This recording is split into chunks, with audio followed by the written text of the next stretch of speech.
Olá, tudo bem? Estamos dando início a mais um caso aberto com o detetive Amaral e o Dr. Marcelo Lima Rocha. O nosso convidado de hoje é um especialista em crimes digitais e que passa a palavra aqui ao Dr. Marcelo Lima Rocha para dar as boas-vindas ao nosso convidado.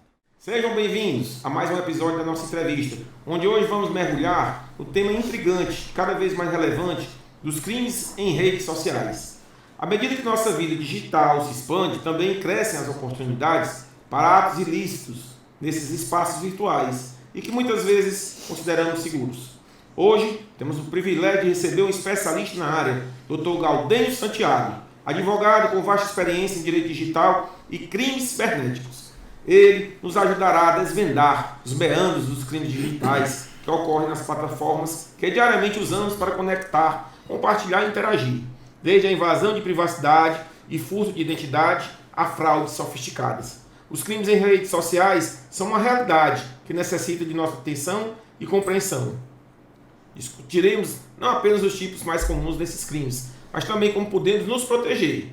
Além disso, exploraremos as implicações legais e as medidas que estão sendo tomadas para combater esse tipo de violações. Com a expertise do Dr. Gaudênio Santiago, nossa conversa promete ser esclarecedora, oferecendo percepções sobre um dos desafios mais persistentes da era digital. Preparem-se para uma discussão rica e informativa sobre como podemos navegar com mais segurança no mundo digital. Dr. Gaudênio Santiago, seja bem-vindo aqui para o nosso bate-papo. Eu gostaria que você se apresentasse para os nossos ouvintes. Obrigado pelo convite, detetive Amaral, parabéns pelo podcast, pela essa iniciativa. Dr. Marcelo Rocha, obrigado. Então, pessoal, hoje, com essa questão da internet muito em alta, eu me especializei em direito digital pelo INSPER, em São Paulo. E na época ninguém falava muito sobre direito digital. Já direito digital. Então, isso é o quê? Vem de um ramo do direito civil, enfim. E hoje nós já entendemos que o direito digital ele é uma área do direito hoje muito forte, sabe? E isso afeta em todas as nossas relações. Tudo que a gente está hoje vivendo é ligado ao direito digital. Todos os crimes precisam de direito digital. As responsabilidades civil, direito digital. Então, a gente vai atuando hoje como advogado, precisa do direito digital para você poder, por exemplo, fazer uma prova. Deixar essa prova com integridade, com legitimidade. Então, quero criar uma prova digital. Então, o advogado precisa estudar isso. Então, isso eu comecei a estudar, né, e a coisa foi evoluindo e chegamos onde estamos, e tem muita coisa aí a surgir, principalmente agora com a chegada da inteligência artificial pela OpenAI. E isso também é uma situação muito nova para todos. E aí a gente veio discutir aqui hoje, falar aqui abertamente, né, do que está acontecendo. Porque os escritórios da advocacia são os primeiros juízes da sociedade. É onde realmente chegam as demandas nos escritórios da advocacia e nas delegacias. Então é lá onde as pessoas vão contratar advogado e vão contar a sua história. E lá nós somos os primeiros ouvintes, antes do judiciário. Então, na verdade, vocês fazem o primeiro filtro. Primeiro filtro. Mas assim, então o que eu estou entendendo é que as redes sociais, com todas as suas benesses, de aproximar quem está longe, aquele negócio, também se tornou um terreno fértil para aqueles criminosos que viram oportunidade dali se utilizarem para ter algum proveito, ou seja, econômico ou de qualquer natureza.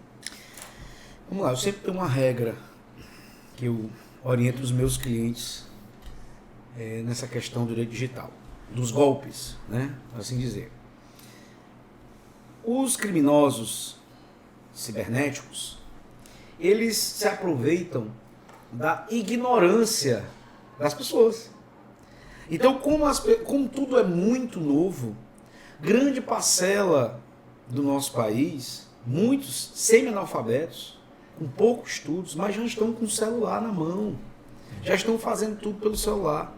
Então esses criminosos se aproveitam dessas pessoas e começam a praticar os seus golpes. O criminoso não sai mais de casa. O criminoso, ele te rouba dentro de casa, ele vai lhe furtar dentro de casa, ele vai tirar seu dinheiro da sua conta, do computador dele. Então, essa maioria desses golpes que acontecem hoje é por conta de falta de conhecimento. E vem um outro ponto, a ganância.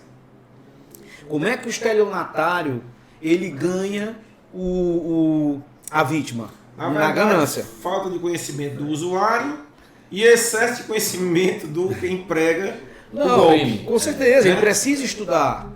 Então, o criminoso, ele estuda o ambiente. Ele sabe o que ele está fazendo. Ele vai com o texto pronto, sabe? Ele se faz como advogado, ele se faz como gerente de banco, ele se faz como delegado. Então, ele sabe os termos que são utilizados. Então, essa engenharia que ele cria, ele conecta com o ambiente digital.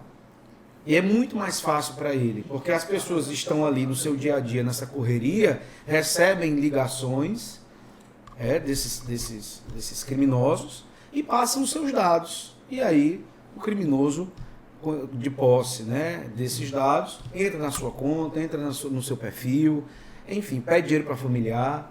Então são vários golpes que existem hoje e diariamente essas pessoas caem. Na verdade,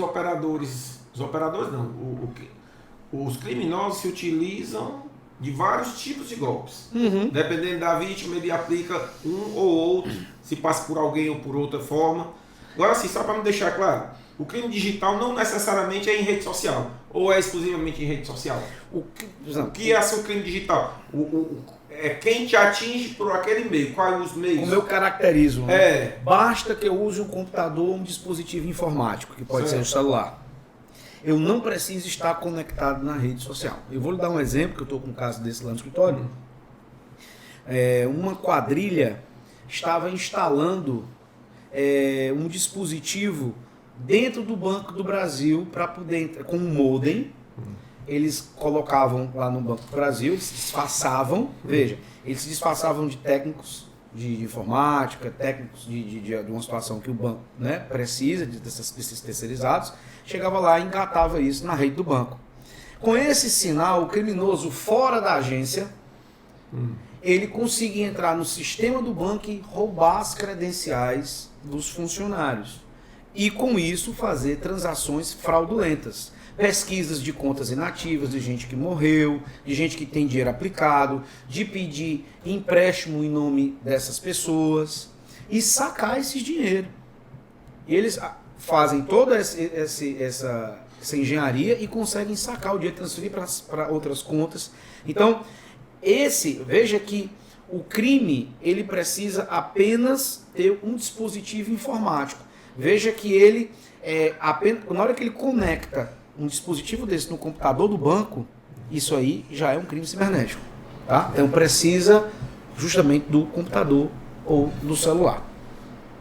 E aí, como você falou desse caso, você deve ter diversos casos, né? Diante da sua especialidade. Conte aí de alguns casos, assim, para a gente ilustrar aos ouvintes, aos espectadores, como é que chega assim a ser lesado, né? Deve ter diversas formas. Conte aí alguns casos que a gente poder ilustrar. Vamos lá. Existem vários... Os criminosos se comportam de várias formas. O que recentemente veio ao meu escritório, e isso foi semana passada, e eu estou atendendo esse cliente, já é o golpe do LX. Já é, dentro do meu escritório, o terceiro cliente que eu atendo que cai no golpe do LX, que é o golpe do falso intermediário. Como é que funciona esse golpe? Eu sou o vendedor e vou lhe contar um caso concreto. O vendedor, que é o meu cliente, ele anunciou um Corolla por 135 mil. E o criminoso vê aquele anúncio recente, entra em contato com o vendedor e diz o seguinte: olha, eu estou querendo comprar o seu veículo, mas eu vou repassar para uma outra pessoa. E eu precisava que você retirasse o seu anúncio. Me comprometo com você que o negócio está fechado. E o vendedor de boa fé, não, beleza, ele entra em contato, sabe? No WhatsApp, fala aquela coisa toda, o cara tira o anúncio. Quando ele tira o anúncio, o vendedor, porque acha que o negócio já está concretizado, o golpista, ele replica esse anúncio no LX. Do mesmo jeito, da mesma forma, só que com um preço mais baixo. Um preço fora de mercado. E aí é onde entra a ganância. Então, na hora que ele entra com esse valor muito abaixo, nesse caso, ele colocou esse Toyota que valia 135 mil, ele colocou por 96 mil. Então, ele atraiu um comprador. Então, ele entra em contato com o comprador e conta uma outra história. Que história ele conta? E aí vai depender, ele vai dizer que é uma pessoa que está devendo a ele, vai dizer que é um familiar, que é um cunhado que está usando o carro dele e ele não quer, enfim. E ele diz o seguinte, olha, nós vamos fazer o negócio, mas eu não queria que você falasse do preço pro vendedor, porque ele queria muito ficar com o carro, eu não quero deixar o carro com ele. Então é dessa forma. Então ele faz com que os dois não conversem. Entra em contato, mas que não tem um debate sobre preço. Não debate sobre preço, condição, nada. Então ele aproxima essas duas pessoas no dia da transferência. Inclusive eles vão no Detran, um vai olhar o carro, não fala nada. Aí ele diz o seguinte, olha, assim que eu fizer o TED, isso o golpista, para o vendedor. Para você transfere o carro e entrega a chave para o fulano. Beleza. O que é que o golpista faz? Ele manda um TED falso. O cara do Toyota, olha a ganância dos dois. Ele está vendendo o valor do carro pelo preço cheio. O cara nem contestou. E aí ele fica morto de feliz. Transfere o carro. O cara, o comprador, na mesma hora, pressionado pelo golpista, paga o preço. Paga os 96 mil para o golpista. E o comprador sai com o carro, vai embora, e o vendedor sai achando que a compra foi efetivada. Transferir e achar transferir conta. Quando ele chega em casa, ele ainda diz, o golpista ainda fala assim, olha, é porque deu um problema no banco.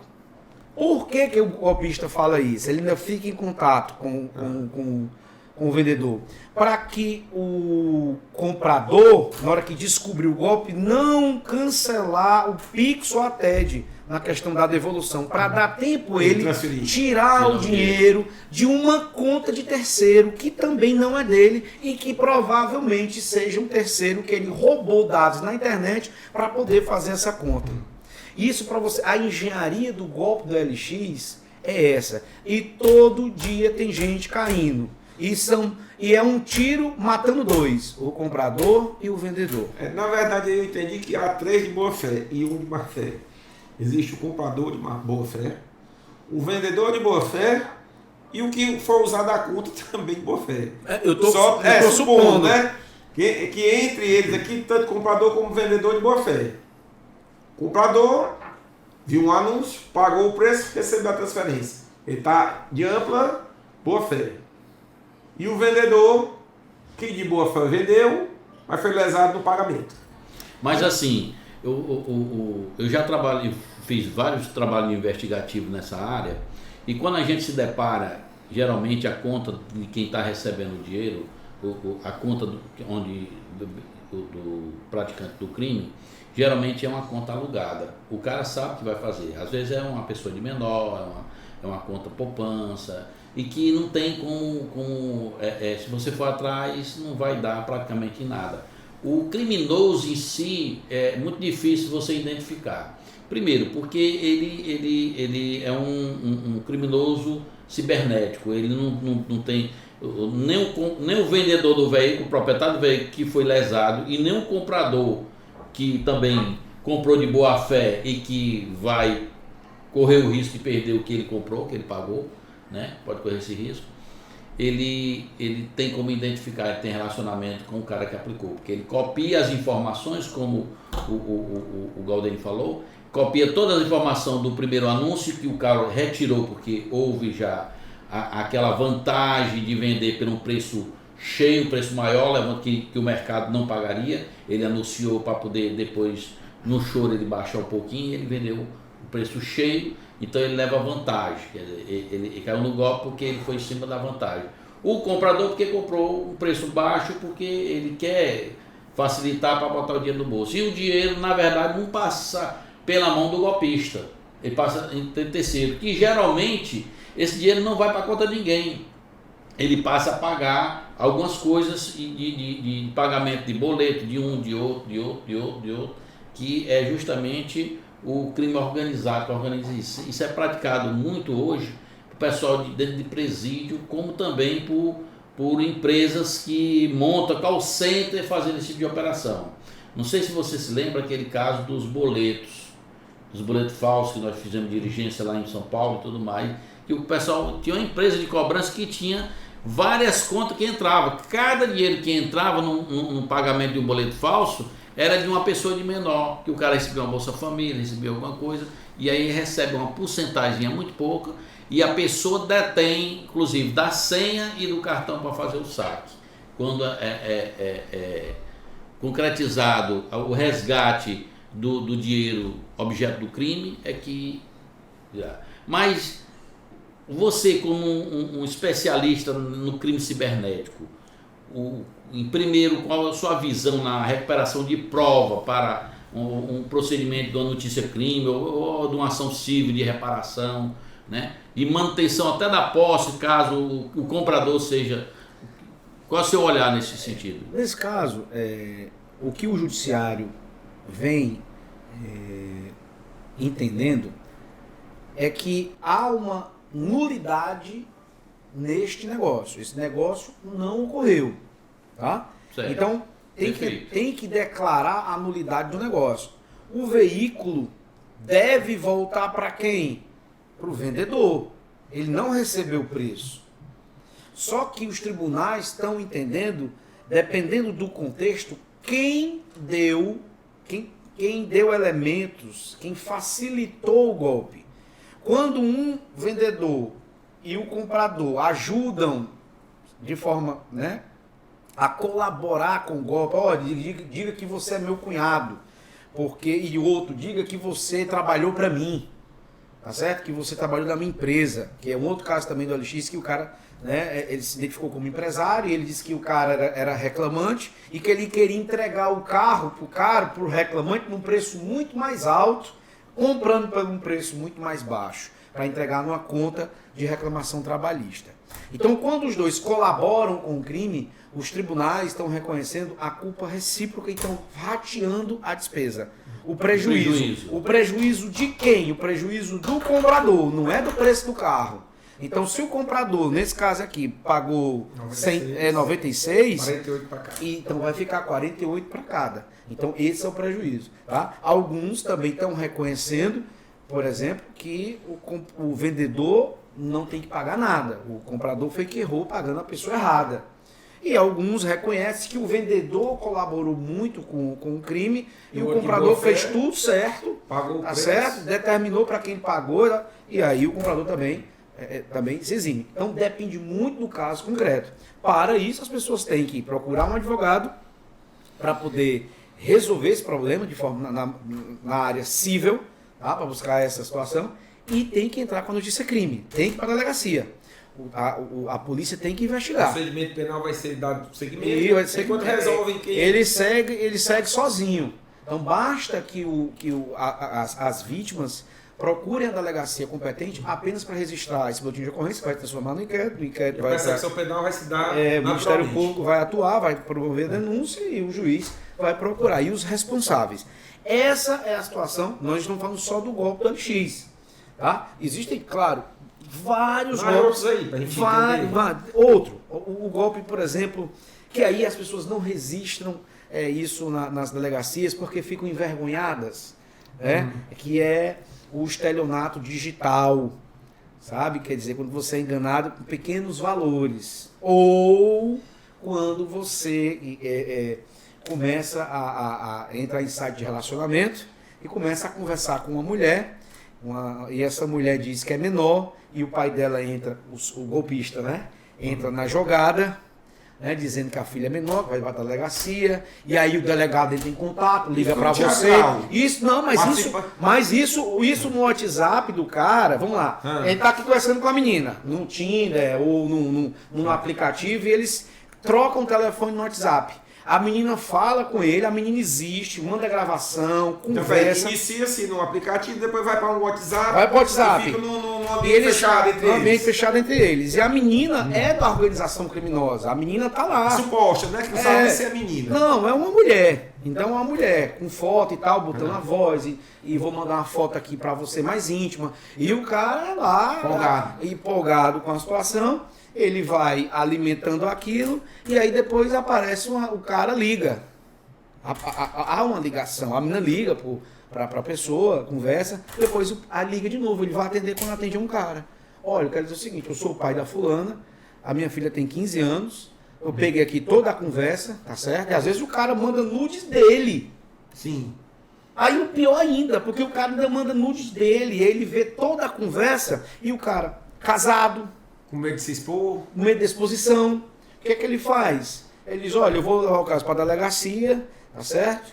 É assim, assado, cara, não faça isso, não sei o que, eu sei onde você mora. Por que eu sei onde você mora? Porque esses criminosos, com o número do seu telefone, eles acham o seu endereço. Eu sei que você mora em tal canto. Então eles já mandam, até no WhatsApp, o nome do cara, CPF, endereço. Isso é fácil para os criminosos. Aí o cara diz, estou na delegacia, tá aqui seus dados. Estou fazendo um BO agora. E eles mandam um boletim de ocorrência falso e diz, olha, eu posso cancelar esse boletim de ocorrência.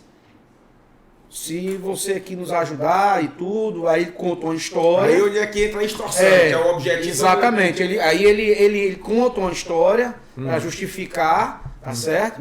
E se a gente esquece tudo isso aqui. E vai extorquindo o cara, enfim.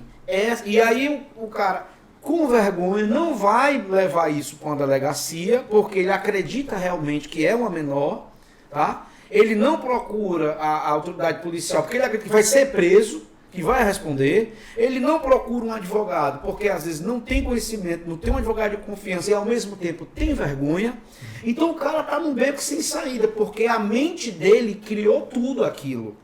Ele se sente culpado de ter travado uma conversa sem ter verificado a identidade da pessoa do outro lado, e aí o cara entra realmente num labirinto que ele mesmo cria para ele e se submete aí à extorsão do criminoso. A engenharia social aí do crime é bem elaborada. Eu tenho pegado aqui na minha empresa, Biro de Investigação, em uns 8 casos desses aí, vítima nesse sentido. Geralmente são algumas, eles utilizam, que falam de algumas cidades do interior do estado do Rio Grande do Sul, e que quando o pai ou o tio se apresenta e começa a extorsão e que não está tendo resultado, passa a entrar um cenário onde eles montam um cenário como se fosse uma delegacia de polícia, com o banner atrás, o cara se apresenta como delegado de polícia, manda uma carteira funcional com a foto dele, o nome dele, e que se pegar o nome dele e colocar na rede, na pesquisa no Google, vai aparecer lá que o cara é policial federal. Existe uma pessoa polícia usando civil, aquele nome de fato e que é delegado. É uma pessoa pública, que é um policial civil, que foi vereador várias vezes, ele utiliza sempre essa funcional dele e apresenta, e passa a extorquir. Onde o argumento diz, olha, para poder eu não dar início aqui ao inquérito, que a menina é de menor e tal, o pai dela, com raiva, quebrou o computador dela e tal, você vai pagar apenas o prejuízo, né? O valor do prejuízo, que dá R$2.000 e poucos, R$3.000, né? Porque, na verdade, a extorsão começa com o pai ou com o tio pedindo 40 e tantos mil, 60 e tantos mil, porque ele tem no poder, como o Dr. Galdênio falou, muitas fotos íntimas que a vítima mandou, né?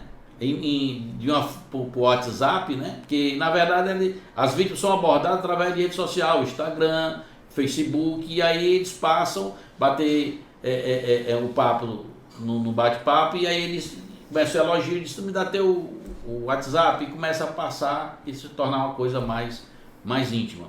E é nesse sentido que esse golpe é apresentado. As pessoas que me procuraram aqui, como a gente já tinha trabalhado, os primeiros casos tinha desvendado, né? passamos a tranquilizar essas pessoas e denunciar aqueles números às autoridades policiais, né, lá da região, né, porque é muito importante a questão de combater esse crime lá, porque é um crime muito tradicional que surgiu do Rio Grande do Sul, né. Agora, doutor Galdênio, um dos crimes que tem dado muito prejuízo e que eu acredito que você deve ter pego algumas ações nesse sentido, é sobre a questão dos crimes de pirâmide pela internet. É um crime que eu queria que você falasse mais e orientasse como é que é o meio de fazer prova para poder correr atrás dos seus direitos. Vamos lá. As pirâmides. Uma das primeiras pirâmides foi nos Estados Unidos. O cara deu um golpe lá, ele vendendo terreno num país que não existia. Ele criou deu um trabalho de vender do que existia. Ele criou um país. Tá certo? Ele criou um país. Esse cara é conhecidíssimo. Ele criou um país chega a ser hilário, né? Exato. E apresentava um contrato de compra e venda de um terreno. E as pessoas compravam lá e, enfim, botavam dinheiro, né, nessa situação e a pirâmide aí rolando. Exato. Então a pirâmide existe há muito tempo. O que a internet veio fazer? Fomentar. Sofisticar. Porque o que é a pirâmide, assim, tanto para a internet como na vida real? A pirâmide eu vendo o que você não conhece. Não sei se vocês lembram da questão aquelas pirâmides que vendia boi, que vendia boi não sei o quê, que vendia linha telefônica, que vendia ações não sei aonde, que você ia ser dono das ações. Sempre são situações que você selo, não sei o quê, dos correios, que você vai estar entrando aqui numa situação, e eles apresentam o modelo de negócio e você se convence que aquilo, de certa forma, tem sentido. Então, na internet hoje, o que é que eles aproveitaram? Há realmente a questão das moedas virtuais, certo? Das criptomoedas, e eles começaram a trabalhar essa questão de assim, olha, você vai comprar uma criptomoeda aqui, a gente vai emitir um certificado, certo? E você vai ser dono da criptomoeda, mas nós vamos operar a sua moeda, que é o caso da Brás Company. Lá do cara que ele fala, lá garantia sou eu, né? Quer dizer, a garantia sou eu. E aí, quando ele faz isso, você já percebe o golpe ali, porque o criminoso, o bandido, o criminoso cibernético, ele utiliza muito dessa questão de criar uma história, né, para criar empatia com você. E o que é que esse cara da Brás Company fazia? Ele estava lá com o Ronaldinho, jogando bola com todo mundo, e o dinheiro entrando, e todo pagando boa parte dessas pessoas por mês, 10%, 5%, não me lembro qual é o valor, mas é um valor fora da realidade. Ou seja, o cara botava... Teve gente que vendeu casa na Paraíba, vendeu supermercado e foi lá nos Estados Unidos e o cara pagando lá com dinheiro, porque ele paga alguns, porque... Veja, se eu vendo tudo, o que é a pirâmide? Eu chamo pessoas que realmente têm cacife. É muita base e pouco ápice, né? Exato. Então eu chamo pessoas que realmente possam trazer mais ovelhas. Então, aquela pessoa eu mantenho, a pirâmide ela vai quebrar. Então, aquela base que eu digo assim, aquele comecinho lá da pirâmide, né, que tá pouca gente recebendo, e a base aqui pagando, a base entrando, aumentando, a base aumentando, essas pessoas lá em cima estão recebendo. Então, essas pessoas eu estou recebendo. Fulano, você está recebendo todo mês todo. E quem chama você para dentro da pirâmide não é o dono da pirâmide, é o seu pai. É a sua mãe, é o seu irmão que é super inteligente, que é aplicador, que é financeiro, que ganhou dinheiro. Porque a gente acha que o cara que ganha dinheiro, que tem muito dinheiro, esse cara, então ele já viu tudo, ele já fiscalizou tudo. Eu peguei um caso da Adinvest, também lá de Natal, do Felipe Calil. Esse cara, ele foi tão malandro, no sentido da palavra, criminoso profissional, ele chamou aquele Thiago Nigro para dar uma palestra, veja, para dar uma palestra, onde ele contratava o Thiago Nigro para falar de investimentos. O Thiago tinha lançado aquele livro de 1 a 1 milhão. Então ele chamava no Rio Mar, tá certo? E ele depois entrava no meio da palestra para poder falar da Adinvest. Nisso ele associou a imagem de um... Ele traziam pessoas, ele era de autores de livro, falar sobre finanças. E o que é que o Felipe Calil vendia? Ele vendia marketing digital, do Google. O que é que o cara disse? Como é que é isso? Ele explicava assim, olha, é o seguinte, o Google paga por página, por clique. E nós temos aqui uma equipe que a gente passa o dia criando sites que tem muito tráfego. A gente vende essa coluna aqui da direita para a publicidade do Google e aí a gente começa a ganhar dinheiro com isso. Você investe 10 mil e eu vou lhe dar 10% por mês, que daí R$1.000. Em 10 meses você recebe o seu capital e depois você pode retirar o seu dinheiro. Depois de 10 meses. Você tem que ficar 10 meses. Ora, quando dava... Essa pirâmide durou, sei lá, 1 ano, 2 anos, e ele levantou dinheiro e a gente fez a investigação. Ele criou um fundo lá no Panamá para levar o dinheiro, botou em criptomoeda, contratou escritórios para dizer que era uma recuperação judicial. Então ele se esquematizou. Ele é de São Paulo, fiz toda a pesquisa desse cara. Então ele é de São Paulo, pai dele normal, uma pessoa classe baixa, aposentado, trabalha na prefeitura, ganhava 1, 2 salários, a gente pesquisa tudo.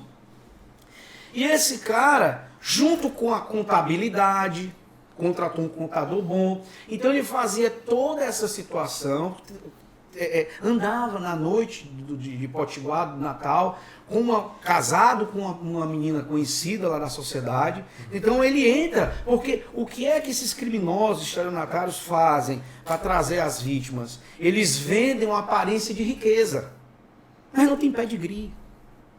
Os caras não vêm, não tem lastro. Se ele conversar com uma pessoa, uma pessoa que entende rapidinho, você vai entender.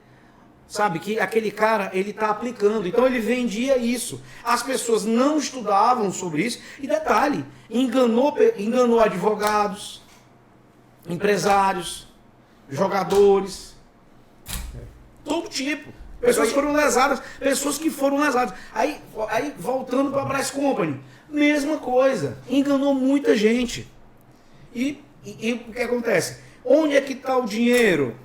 Eu suponho que está tudo em criptomoeda, num código racha que ele escondeu, só Deus. Ele vai comer 10, 15 anos de cadeia, mas quando ele terminar, ele tem lá os milhões na conta dele e vai ver com a família dele na Austrália, no Japão, do outro lado do mundo, que ninguém conhece ele. Então, assim, essa situação, tudo isso decorre da ganância da vítima. É a ganância da vítima que alimenta o crime do estelionato, o crime da falsidade ideológica.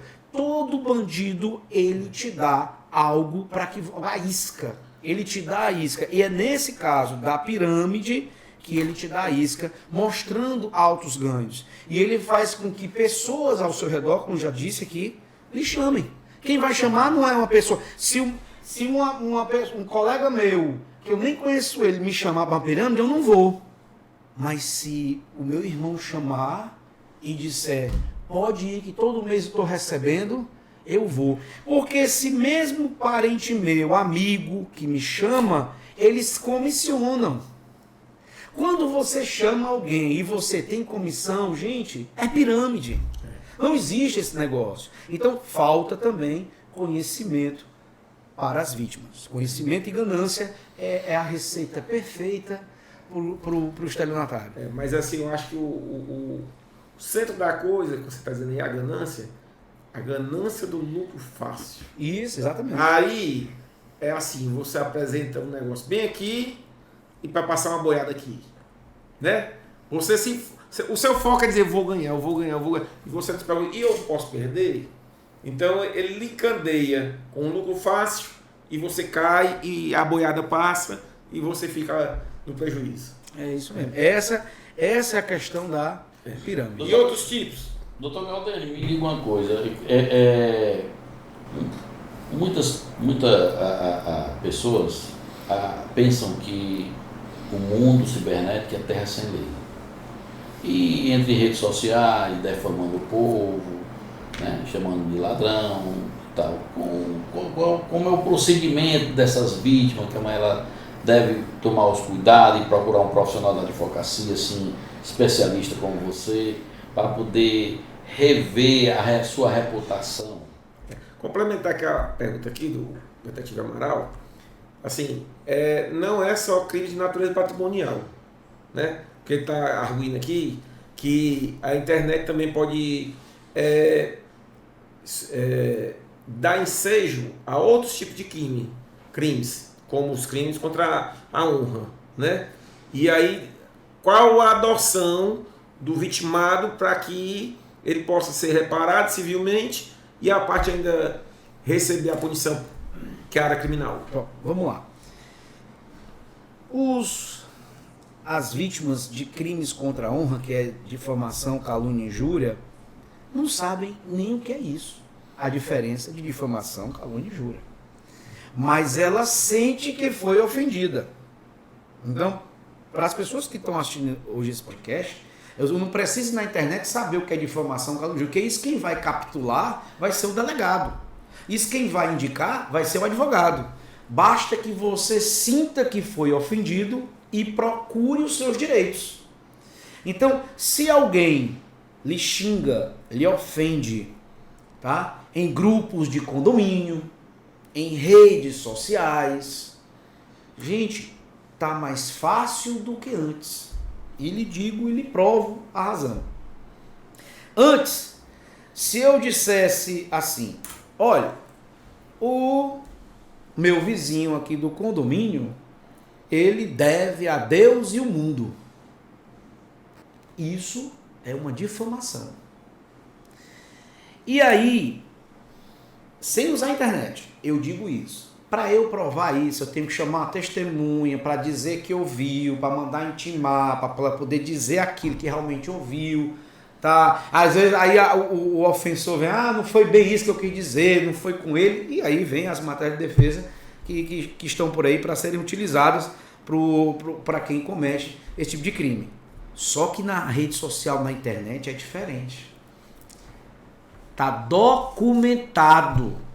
Então, quando o cara diz a mesma história, vamos lá, agora é o seguinte, agora eu digo, fulano deve a Deus e o mundo. Ele escreveu ou ele filmou. E isso se propagou. E isso está registrado. Qual é agora a tarefa de casa? É você, como o detetive falou, como é que faz? Tá fácil. Você printa aquilo, tá certo? Você grava com o seu telefone ali na hora aquilo, quer dizer, a pessoa pode apagar. E aí, se você for um pouco mais rápido e tiver melhor amparado com profissionais, você vai coletar aquela prova e transformar em prova digital, mantendo a integridade da prova, que a gente chama de colocar um blockchain.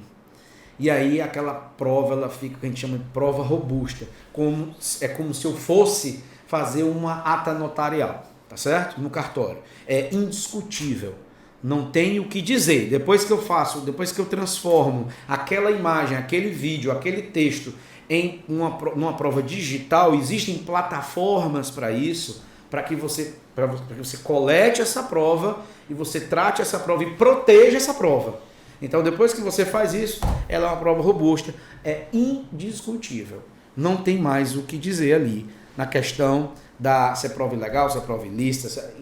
A prova está preservada. Se não é edição. Exato, está perfeito ali. Então, hoje, mas eu não sei nem para onde é que vai. A pessoa vem na internet, printa. Printa porque existem mecanismos, inclusive, de buscar essa informação. Tá certo? A autoridade policial, ela consegue rastrear a informação, ela consegue resgatar essa informação, ela consegue buscar no celular mesmo que apague aquela informação. Então, hoje nós temos tecnologia, certo? Para isso. Então, Tá muito mais fácil fazer prova de crimes contra a honra do que antigamente. E as pessoas estão cometendo muito mais crimes pela honra pela internet porque acham, como bem o detetive falou, que internet é terra sem lei. E não é.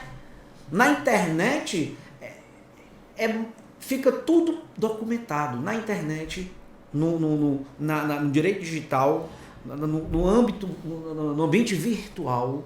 Imagina que é como se você estivesse andando na areia da praia. Para onde você for, você vai deixar pegada.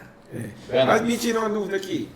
Assim, a materialidade está sendo mais fácil a comprovação, devido ao registro que fica, ou devido às outras ferramentas que você pode fazer, inclusive a notarial, você chega no cartório e pede o registro daquela publicação. Mas a questão da autoria, porque a rede social hoje também é contaminada de anônimos, de fakes, né, pessoas fakes, de perfis falsos, assim, e a questão da autoria, comprovação da autoria de uma publicação, digamos, assim, não muito de pessoas, digamos, normais, mas pessoas de imagem pública que são geralmente atacadas, né? Por exemplo, Neymar, pessoas, atores e tal, e aí aparecem perfis e fazem comentários altamente criminosos e que a parte se sente lesada, mas como identificar? Como identificar? Com a lei do Marco Civil da internet, todas as plataformas elas têm que ter esses dados preservados. Então todas essas informações ficam preservadas, inclusive do perfil. Tá? Então se eu faço um perfil falso e faço comentários e tem todas as minhas atividades ficam gravadas lá por um tempo determinado. Basta que eu notifique a plataforma, a autoridade policial ou o juiz e peça para me enviar o que está lá gravado na plataforma no sentido para identificar o autor. Mas a pessoa pode botar dados falsos, né? Por exemplo, pode de repente cadastrar com dado de outra pessoa. E aí a gente vai para uma outra camada de investigação, que é a questão dos IPs. Então, os IPs, eu consigo identificar a máquina que foi utilizada. E na máquina eu consigo identificar o proprietário. Na máquina, mas é pelo celular. Eu consigo identificar o celular que foi utilizado. A rede no qual ele utilizou. Então, eu vou fechando o cerco. A localização... Como você consegue fazer isso? Não, aí isso tem que ser perito, né? Eu como advogado, eu sei que tem a tecnologia. Eu faço, por exemplo, dependendo. Acione a plataforma, dependendo dos dados. Exato. Aqueles dados você já pega mais dados com o provedor. Mas veja, o que ele está dizendo. Porque... Mando para a plataforma. Vem dados que não batem. Vem e-mail que não existe, nome que não é e tal. E agora? E aí eu preciso oficiar novamente a plataforma para que ela me mande os IPs. Com esses IPs, aí eu preciso ter um profissional da área para que possa identificar de onde partiu aquelas informações. De posse daqueles IPs, tá? E existe aí existe IP estático e IP dinâmico. Então existe umas situações aí que precisa aprofundar, o advogado precisa aprofundar um pouco mais para saber pedir para o juiz, porque se você pedir errado, e justificar, né? A informação vem errada da plataforma. Então primeiro você tem que saber pedir. Eu lhe perguntei justamente para isso, para deixar claro. Pois é, você tem que saber pedir, não é só pedir o IP. Você tem que saber o que é que você está pedindo para o IP, para poder achar o quê. É porque é o seguinte, o IP geralmente são vários IPs, né? Ele vem o IP do provedor e o IP que entra no seu dispositivo, seja ele um celular, seja ele um computador, um notebook, e que gera também um outro IP. Porque seu provedor, ele libera sua internet, tem vários dispositivos ligados àquela internet. Então há essa necessidade do provedor de informar o horário e tudo direitinho e a transmissão daquela informação, daquele dado. Então eu perguntei mais para poder deixar mais claro. Se você utilizar a internet da sua casa, eu vou identificar de onde partiu a conta. Eu consigo identificar quem é aquela conta, está registrado o nome de quem. Ora, se o ataque, ou a ameaça, ou o crime partiu de uma rede privada de uma residência, fica mais fácil para a investigação. Né? E eu identifico também o computador, fica mais fácil a investigação. E aí eu consigo identificar também que aquele computador, por exemplo, tem uma conta no Instagram oficial utilizando aquele. Então, assim, a investigação ela consegue chegar. Sempre deixar rastro. É aquilo que eu falei, sempre deixa dentro do ambiente virtual. Sempre vai deixar rastro. Até quando eu estou... Imagina que você está agora você está apagando seu rastro com um rodo na beira da praia. Fica o rastro do rodo. Aí fica o rastro do rodo e fica os seus pés aqui. Você tem apagando o rastro, entendeu? Não tem pra onde correr.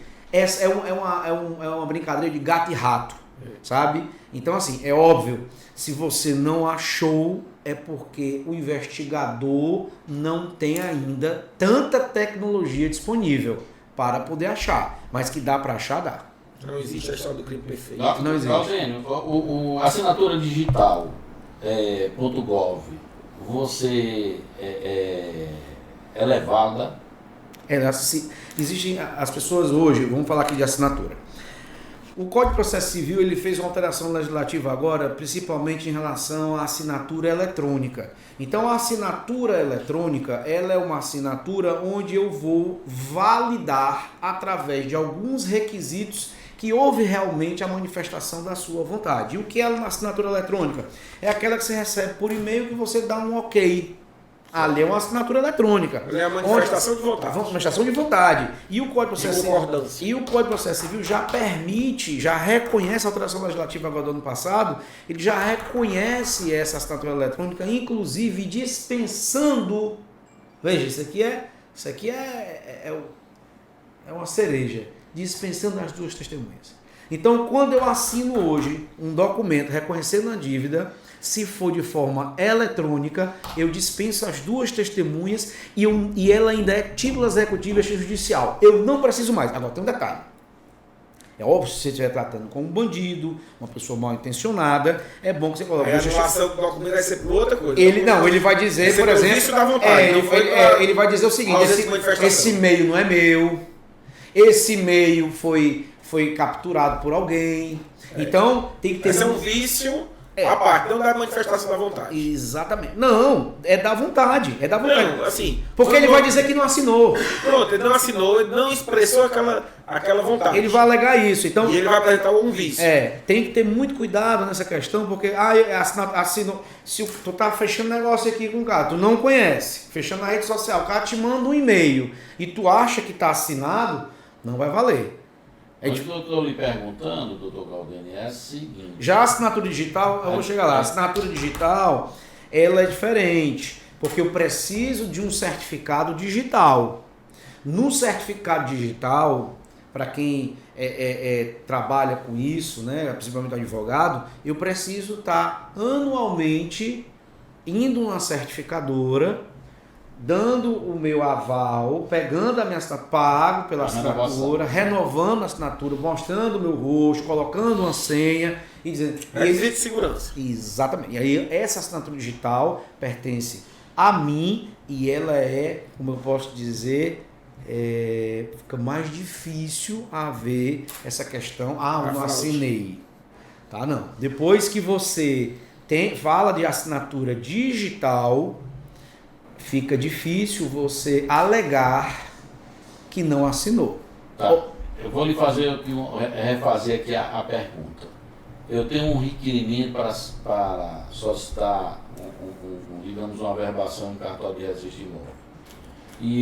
E eu assino esse requerimento digitalmente. Ele tem validade? Eu teria que olhar o provimento. Tá. O provimento de cartório, cada tribunal tem seu provimento, se aceita. Agora, existe o que chamam os cartórios de registro de imóveis, eles exigem eles têm uma plataforma própria para poder assinar a escritura. Eles têm uma plataforma própria. Não sei estou falando da escritura, um requerimento qualquer. Mas eu estou me referindo única e exclusivamente àquele certificado do governo federal, o gov.com. Se é válido? Se ele tem validade. É válido. Não, eu fiz essa pergunta para voltar atrás da questão da preservação da prova.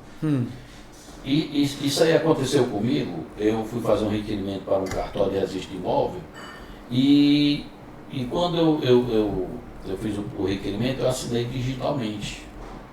Quando eu cheguei lá para poder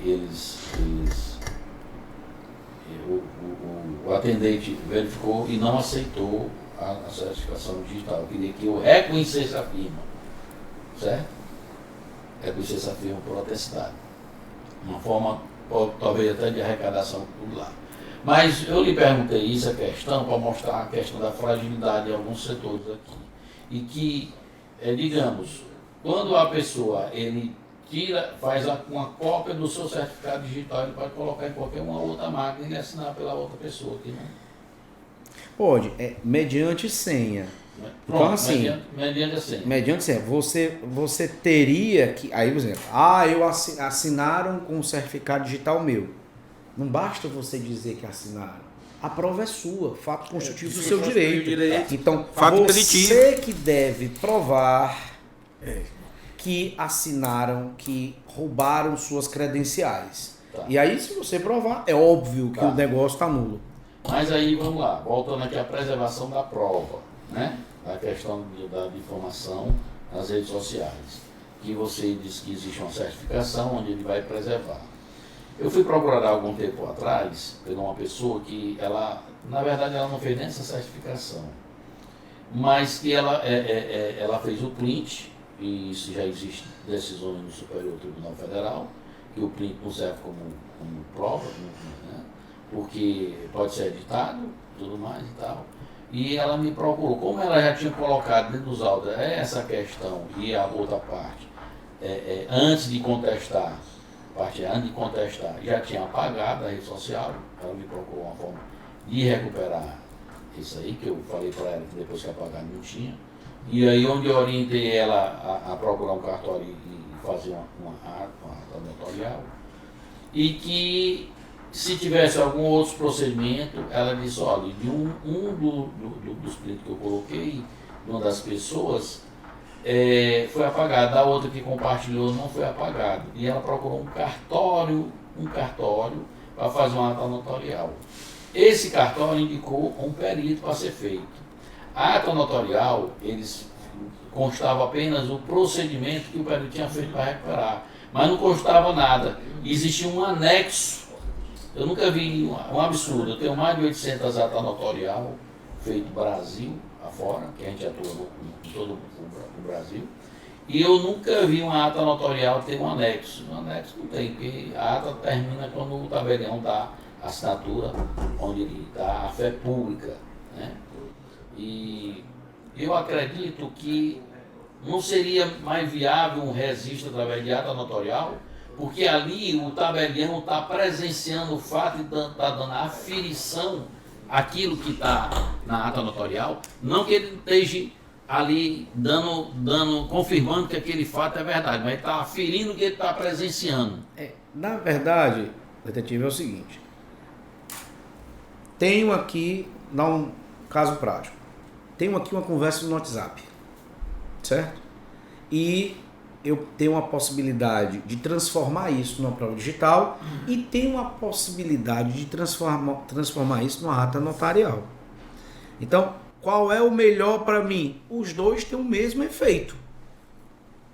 Tanto da ata notarial, como quando eu transformo isso em prova digital. O que é que ocorre? Na ata notarial, ela pode ficar até mais cara. Ela pode, eu tenho que ter disponibilidade do tabelião, eu tenho que deixar meu aparelho telefônico lá, ele começa a ata dizendo que no dia tal compareceu fulano de tal, interessado, com o número tal, onde eu abri o celular dele, vi as seguintes mensagens, eu printei as mensagens, segue aqui, anexo, eu mesmo manuseei e tudo, o aparelho é esse, tal dia, tal hora e fecha a ata. Ok, é indiscutível isso. Certo? Quando eu vou para a prova digital, ela é muito mais rápida, porque eu tenho uma plataforma que inclusive o Ministério Público usa também, ele usa a mesma plataforma, onde eu coloco a imagem do WhatsApp, eu tenho que abrir o WhatsApp dentro dessa plataforma, essa plataforma ela vai ler o que está ali, se eu for rolando, ele vai rolando e batendo foto. Se eu for rolando e quiser que ele grave em vídeo, ele grava em vídeo. Ele termina aquela gravação ou as fotografias e deixa registrado aquilo com um código hash, que aquilo ali é inviolável, é indestrutível. Então, ela é a prova de balas. Então é tão seguro como Eu lhe digo que talvez seja até mais seguro e vou lhe dizer por quê. Porque a ata notarial do tabelião, pode ser que o cara queira contestar, que o cara levou o celular, mas que aquele WhatsApp a pessoa mesmo criou, que o tabelião não tem competência técnica para saber se aquele número que estava sendo conversado de fato é. Entendeu agora ou não? Eu posso pegar o celular e criar uma situação. Lá no como é que chama? Na prova digital, ele tá pegando o WhatsApp mesmo, ele tá entrando dentro da plataforma do WhatsApp e lendo o que tá lá. Por isso que o tabelião, no seu caso, colocou um perito. Por isso que ele chamou um perito para averiguar realmente se aquilo, se aquela plataforma é um WhatsApp, se ali, entendeu? Quer dizer, ele precisou do perito fazer a notarial. Mas aí que tá, quem tem a fé pública? É o tabelião ou é Não, o tabelião tem a fé pública. A questão é, eu até volto e digo, eu disse no começo, as provas são iguais, são provas robustas. Agora, eu iria, se a gente está no ambiente virtual, vamos fazer a prova digital. Entendi. Para que é que eu vou transformar essa prova digital em ata notarial? A gente fazia isso quando não tinha mecanismo, quando não tinha tecnologia. E aí você fica a mercê de prazo do tabelião, agenda do tabelião, e de repente a pessoa paga ali. Na hora que a pessoa te ofende, se você tiver a pessoa, o expert nisso de transformar em prova digital, o advogado que está ali, no caso, ofendeu, já transforma em prova digital. Aí ele pode pagar. Mas assim, Não tem problema nenhum. Entendi. E você chega. Por isso que eu digo, é mais questionável no tabelião, porque se eu chegar pro tabelião, já chegar lá, vai, bota aqui no celular, e quando chega lá, o cara pagou a prova. Essa prova digital, qualquer um pode fazer, pode solicitar e fazer? Pode, qualquer pessoa pode fazer. Agora, tem que ter um conhecimento para poder saber fazer isso, para saber poder colher essa prova. Então, quem sabe fazer isso? São operadores do direito, que estão no dia a dia. Detetive, igual você também sabe fazer. Então, quer dizer, pessoas operadores do direito e outros experts da área de informática vão saber conduzir. Um leigo sabe fazer? Pode saber fazer. Ele precisa dar uma estudada. Qual o custo disso hoje? Aí depende da quantidade de páginas, depende da quantidade de vídeo, de minutos. Então isso vai depender muito do tamanho da prova. Entendi. agora eu entendo o seguinte. Mas é mais barato do que a ata notarial. Sendo assim um pouco mais técnico na questão jurídica, para o processo civil, todo meio lícito é considerado como meio de prova.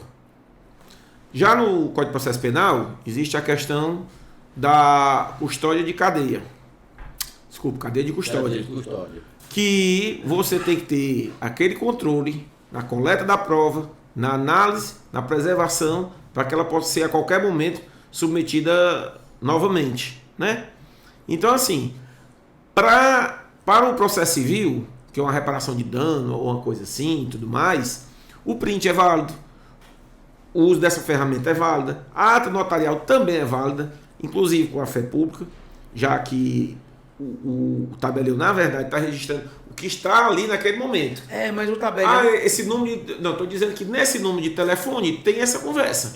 Nem estou aquele- dizendo que aquele telefone é da tá titularidade do presenciando. fulano. Não, porque ele está vendo. Ele Isso tá pode ser vendo questionável. uma prova estática. Aquilo realmente existia na rede social. Aquela página dizia aquele comentário. Show! Agora, para a questão do processo penal, eu acredito que a coisa tem que ser mais formal. E aí onde eu abordo o advogado, especialista, para dizer, você num processo cível, você acha que o print e tal tem o mesmo valor e tudo mais. Já no processo penal, você usaria essas cautelas de um ato notarial, registro da matéria por completo tudo mais? Vamos lá.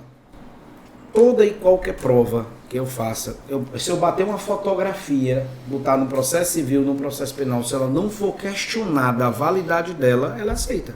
Então o print é aceito? É. O print não vai ser aceito se eu disser que o print é falso. Eu vou precisar de perícia. Tanto no civil como no penal. Você pegar uma denúncia do Ministério Público, quando ele faz a quebra do sigilo do WhatsApp, ele coloca as conversas no WhatsApp dos investigados, ele só bota print. O investigado que na sua defesa, que ele diga assim, isso é mentira, eu nunca conversei isso aqui não existe, fizeram uma situação aqui que não é. Aí o Ministério Público o ônus do MP fazer o quê? Tá aqui a prova, ó. Essa prova aqui... Mas me deu uma parte. Aí você está fazendo como Ministério Público sendo titular. Mas vamos lá no crime contra a honra. Crime contra a honra. Você é o titular da que é ação. através de queixa-crime. Pronto. Então você tem o interesse de preservação daquela prova. Certo. Aí você tem um print. Colocou lá na sua queixa-crime. O cara diz, epa, essa conversa não é minha. Esse celular não é meu. Como é que você vai provar... Ou, aliás, provar não, como é que você vai sustentar que aquela prova é válida? Bom, se eu não tiver feito uma ata, se o ofensor tiver impugnado essa prova do print e eu não tiver feito a prova... Oficializada digital, a prova, digamos. Oficializada a prova. Exato. Se eu não tiver realizado, transformado ela numa prova... Preservada a prova para o futuro. E eu não tiver feito ato notarial, e na hora que eu pedir a perícia no celular dele e a gente não achar nada, vai faltar o que a gente chama de materialidade. Pronto. Entendeu? Então, tipo assim, agora, detalhe, eu não só provo por print. Aí eu vou mais além. Botei o print, mas você viu e você viu. Porque no crime contra a honra, basta eu ver ou ouvir com testemunha. Então, se eu digo assim, botei o print e o print não foi válido. Mas peraí, mas eu tenho um testemunha que viu. Que viu meu WhatsApp, que eu encaminhei, que eu recebi, que ela viu, que na rede social. Tu tá me entendendo? Que ela ouviu falar. Então você vai conseguir fazer prova de... Então existem outras formas de provar. Mandei o print, deu errado, existe perícia no aparelho, mandar intimar o provedor para poder trazer essa informação, ouvir a própria parte, que às vezes no próprio depoimento pessoal ela entrega que fez aquilo, sabe? Quer dizer, ela deixa rastros, sabe? Quer dizer, então, essa questão do print em si é válido ou não é válido, depende da defesa do ofensor, depende de como ele vai conduzir, é um xadrez, mas que é válido, vamos lá. É válido o print? É. O print é válido. Se eu coloco o print tanto no civil como no processo penal, agora, se ele for questionado, Mas, então eu digo, por cautela, é melhor você preservar a prova. Mas, o Galdênio falou uma coisa muito interessante. O print é válido em algumas situações. Quando você, digamos, aquilo que foi publicado, digamos, no aplicativo do WhatsApp e já foi apagado pela outra parte, ou que ele está programado determinado tempo para se apagar automaticamente por dois lados, mas que você na hora você fez o print no seu dispositivo de WhatsApp, automaticamente você utiliza esse print no processo e é questionado a outra parte que cometeu a publicação, ela alega que aquilo dali é falso, ali foi editado, e que ele tem um print no aparelho dele, eu entendo que cabe a perícia no dispositivo dele. Porque sim, tem metadados. Pronto, justamente. Tem metadados. Aí você tem a captura lá. Embora você tenha apagado, você no extrator do que é apagar, porque nada se apaga, em computador, nem celular, nem nada. Tudo é recuperado. Recuperável, né? É recuperável. Você recupera e aí você tem uma prova através da perícia judicial do que foi recuperado. Mas se não tiver feito nada disso, não tiver nada disso, pode ser questionado nesse sentido. Até porque havia alguns clientes... Até porque essa matéria é muito ampla, né? muito assim, ampla. Uma coisa muito... Digamos, o direito digital, né?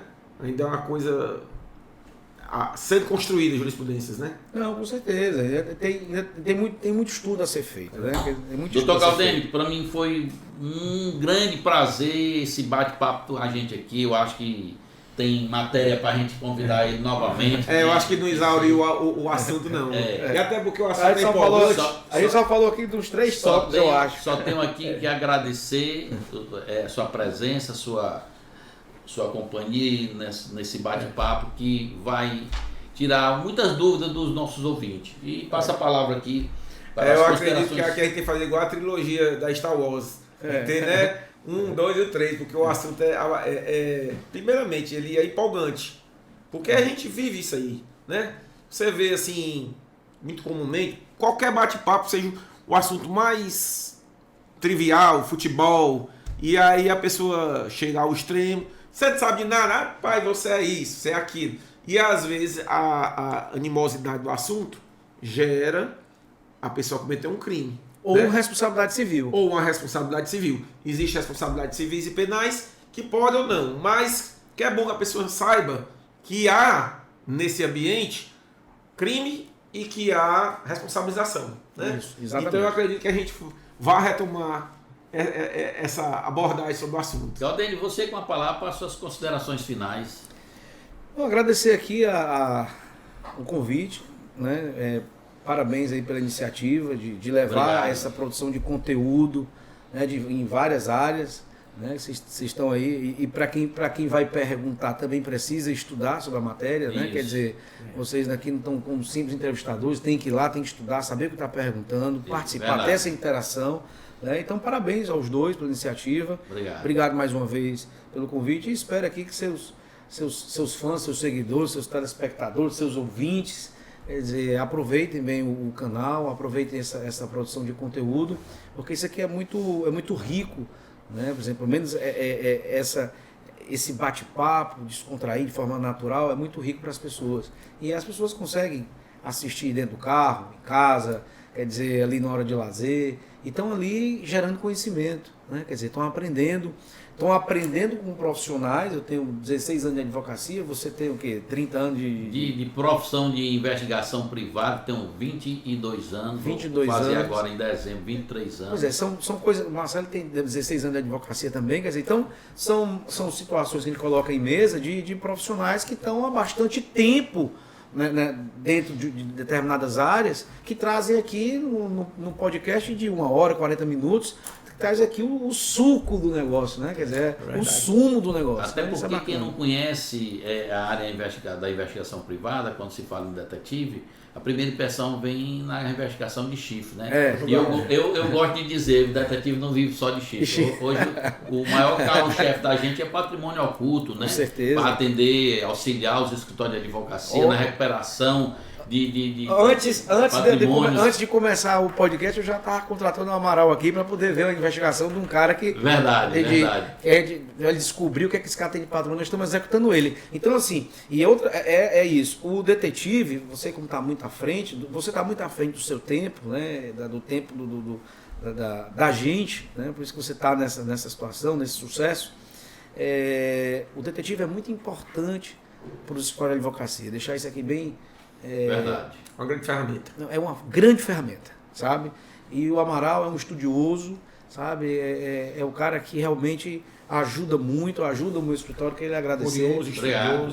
Então eu queria deixar isso aqui registrado, porque ele realmente é uma capacidade, conhece muito de investigação e a gente utiliza muito o serviço do seu Birô de Investigações para essa questão de pesquisa patrimonial, principalmente de devedores e de certa forma, pessoas que sabem esconder patrimônio. Né? Nós não estamos falando do devedor que não tem patrimônio, estamos falando do devedor que tem patrimônio, está blindando o patrimônio, e aí chega um detetive como você e diz assim, o patrimônio está aqui. Isso é muito importante. E é verdade, e assim, de primeiro, o que era o detetive, né? Há 10 anos atrás? O cara que estava desempregado, estava sem uma profissão, ele pegava ali um chip, pegava um celular, pegava uma garupa, pegava um contrato de investigação particular e aí montava na garupa de uma bicicleta e ia fazer a investigação. Hoje, a gente não. Eu sou graduado em investigação privada, tenho pós-graduação em Direito Imobiliário, tenho pós-graduação em Direito Notorial e Registral, sou autor hoje de 4 livros, inclusive o meu 4º livro está sendo agora, que é sobre ata notorial, Notório 2.0, revolucionando o direito com atas notoriais, com a nossa experiência de mais de 800 atas notoriais no Brasil afora, que hoje nós trabalhamos praticamente no Brasil todo. Aqui o meu companheiro de viagem, o Dr. Marcelo, e que tem presenciado a gente localizar patrimônio, aonde não existe a propriedade, e que aí o advogado diz, poxa, tu só tem a posse, dinheiro perdido. Não, doutor, eu vou entregar na mão para você, adjudicar a posse e a benfeitoria. Mas como? O que é que a gente pega? Vai ao cartório, pede uma diligência de constatação de fato, vá aos confinantes, depois vá à sede, fala com o morador recebe a gente divinamente bem, fala e o funcionário do cartório está ali ouvindo, transforma em ata notarial, dando fé pública aquilo da degravação do que foi gravado, transformando em uma ata notarial, aonde auxilia o escritório de advocacia para adjudicar a questão da posse e das benfeitorias. Tudo bem. Parabéns, obrigado. Tudo de bom, obrigado. sucesso. Sucesso para vocês. Para nós.